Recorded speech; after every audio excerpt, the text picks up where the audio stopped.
Alright, hey you guys, this is TsubakiSwagg and I'm coming to you with my review of Hunter x Hunter, episode 133, Deadline to Live. Okay, so I was so disappointed, so disappointed. Maybe it will happen eventually, but we see in this episode that UP got killed by Welfine, and I personally, like, Welfine is probably one of my favorite characters in the whole Hunter x Hunter series, like, as a whole.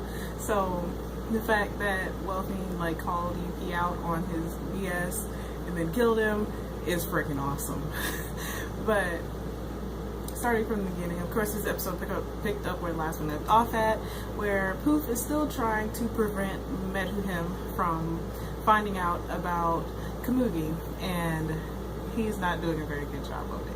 So he's still trying to spread his scales while also trying to look for Poof and stop the king from finding Komugi, so he's also trying to kill her as well. He's trying to do 3 different things at one time when he can't separate his body he can't separate his body while he's trying to spread his scales. So Poof is just pretty much screwed right now. But this episode was so freaking awesome. Oh my god, I was not ready. I was not ready because this episode was so awesome. But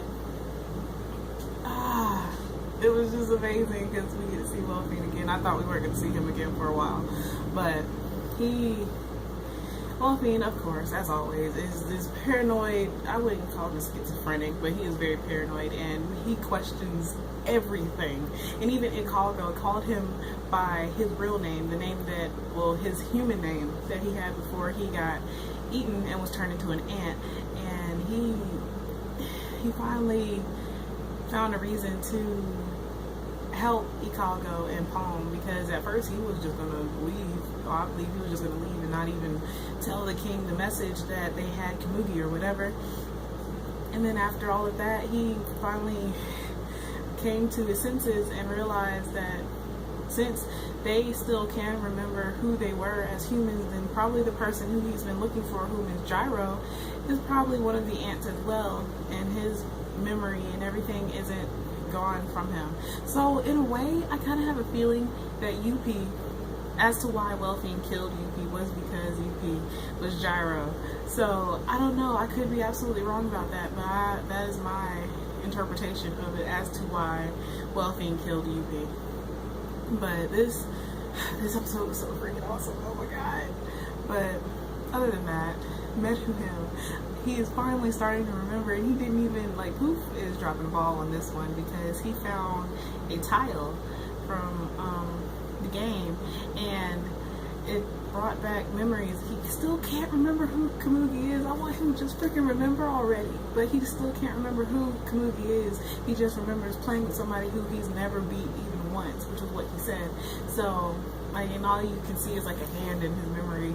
So it's almost there. It's so freaking close. He knows that there's someone missing out of this picture, and he called Poof out on it. So I have a really bad feeling about things that are about to happen to Poof, because he can't lie to him because Metuhem will know if he's lying. So this episode is so freaking awesome. Oh my god, I was not ready. But I'm waiting to see what happens coming up. But the one thing that I was upset about is when UP died, I thought that he was going to turn into like the fetus man baby thing that I've seen pictures of, but it didn't happen. So maybe it will happen eventually, I don't know. But as a whole, this episode was awesome. I loved it. So I'm looking forward to seeing how things work out, because Ikalgo and Palm hid Komugi. So Komugi is literally like in a box somewhere, like deep underground. So I hate to see what happens when she wakes up. But they're going to try to work out an agreement with Metuhem to get Melaron and Knuckle back and give Komugi to the king, even though the king doesn't even technically know who Komugi is right now. So this episode is just so mind-blowing. Oh my god, I was not ready. This episode was awesome. This episode gives me life. Oh my goodness. But I would love to hear what you guys think is going to be happening coming up soon, because, well, for those of you who don't read the manga, I do not read the manga, so everything that's happening is brand new to me, except for a couple of things that I've seen, and just, I would love to hear what you guys think is going to be coming up soon. But as always, please remember to comment, thumbs up, and subscribe. And this is TsubakiSwagg saying adios.